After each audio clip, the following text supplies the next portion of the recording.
Happy Homebrew Wednesday, guys. I've not got a beer. It's just before 8 in the morning today on Wednesday. I'm doing this early because I want to get this bit done, and I might do a review later tonight, add that in for... I still have Ali May's porter to do. His leftovers porter, I believe it was. 3.8%, I think, if I remember rightly. So I'll probably be posting that up later, but I thought I'd get Homebrew Wednesday out of the way.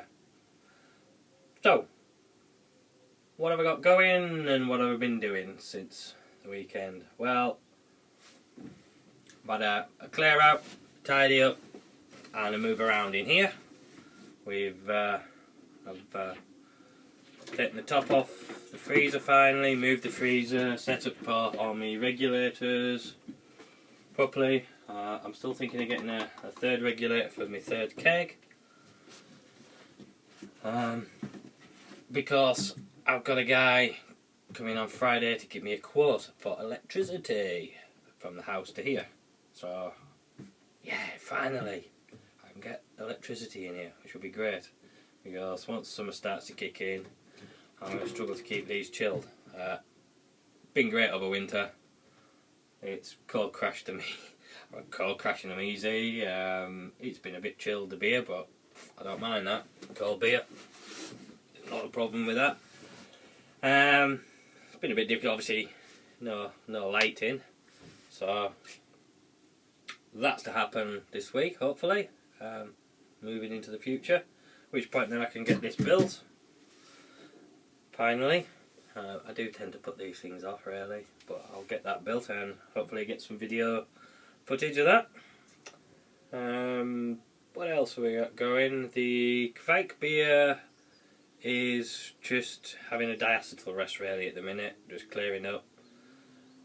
I checked it, it's been holding at 1.012 now for a couple of days, so that should come out, I think that comes out 5%, which I was wanting between 4 and 5. 5's the top end of what I was wanting, so well, I'm happy with that. That means I've got a almost sessionable beer.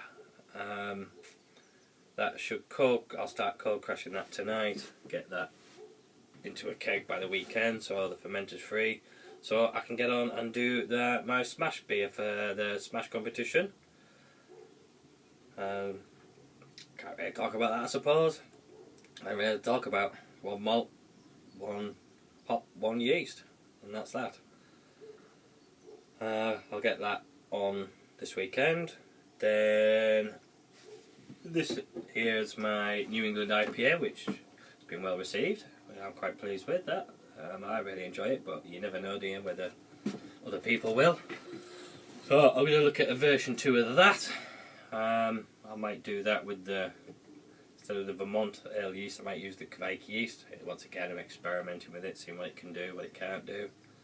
The turbo cider, that's chugging along nicely. When I did the video, I made it, chucked the yeast in, forgot to take an original gravity reading, but it was just a cobbled together quick how-to video really. I remembered I hadn't taken a reading that night, but whilst in bed. So next morning I took a reading and it was at 1.072, I think. How high it had started, I'm not sure. I took another reading last night and it was down to about 1.038. Excuse me, it's mine. I took another reading yesterday, it was at 1.038, which is chugging along nicely. I'm not sure whether this Kvike yeast can handle high alcohols. It's all experimentation at the minute, just seeing its limits, what it can't do, what its temperature range is, everything. So that's that. It's chugging along nicely. Should be a week or two, and should be alright. Anything else going? No, I don't think really we've got much more to say other than happy Homebrew Wednesday, guys, and I'll probably be putting up a review of Ali May's Porter either tonight or tomorrow. So, cheers, guys.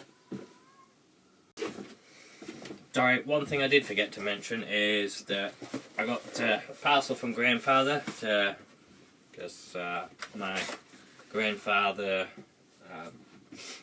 the pump was leaking. I split the seal because it was cable tied on. I couldn't get it off and it split, so I had to order a new seal.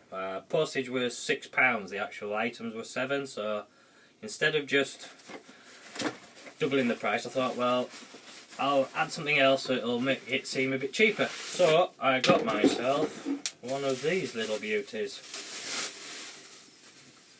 A Grandfather growler, 2 litre growler. I see that it's pretty much the same as the ones from China by the look of it, but probably a tenner more just for the sake of having Grandfather put on. That wouldn't surprise me. I noticed new to Homebrew Tom's flask that he's been sending, which is pretty much a growler like this that he has sent to Harry, is leaked already. They've got to look at a new way of doing it.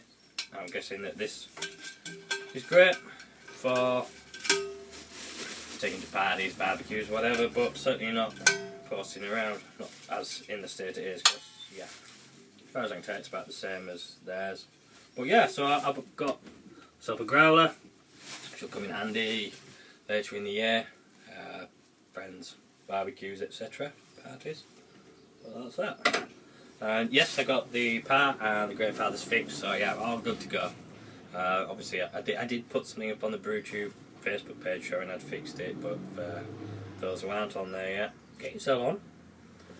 It's a great community. They're full of BrewTubers, plenty of content, banter, pictures, videos, and links to everyone's videos and to everyone who BrewTubes.